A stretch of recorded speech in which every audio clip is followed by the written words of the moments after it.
আসসালামু আলাইকুম। আপনাদের কাছে আজকের প্রশ্নটি হলো, ধরুন আপনি ঢাকার উদ্দেশ্যে রওনা হওয়ার জন্য আপনি ট্রেনে চড়েছেন।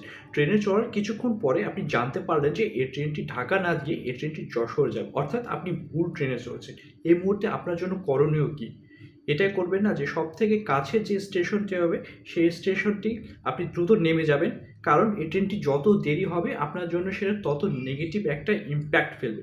ঠিক এই জিনিসটা যদি আপনি রিয়েল লাইফে একবার ভেবে দেখেন, আমরা প্রতিদিন আমাদের কাজে যাওয়ার আগে আমরা একটা প্ল্যান করে থাকি যে আজকে এই সকল টাস্কগুলি কমপ্লিট করব। কিন্তু এই সকল টাস্কগুলো কমপ্লিট করার আগে আমরা বিভিন্ন অপ্রয়োজনীয় এবং অপ্রাসঙ্গিক বিষয়কে গুরুত্ব দেওয়ার কারণে আমরা আমাদের টাস্ক থেকে সরে দাঁড়াই। অর্থাৎ আমরা কোনো কাজ শুরু করার আগে আমরা ফেসবুক অথবা ইউটিউবের বিভিন্ন শর্ট অথবা রিলস এই ২ মিনিট দেখতে দেখতে কখন যে এটা ২ ঘন্টায় পরিণত হয়ে যায় আমরা তা মাথায় একবারও ভাবি না। এই বিষয়টা আমরা কখন বুঝতে পারি? দিন শেষে যখন আমাদের কাজটা কমপ্লিট করার সময় শেষ হয়ে যায়। আমি জানি আমার সকল দর্শকেরা অত্যন্ত বুদ্ধিমান এবং চালাক।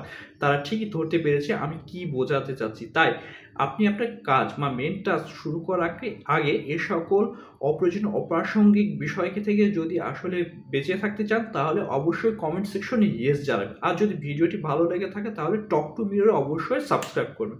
ধন্যবাদ।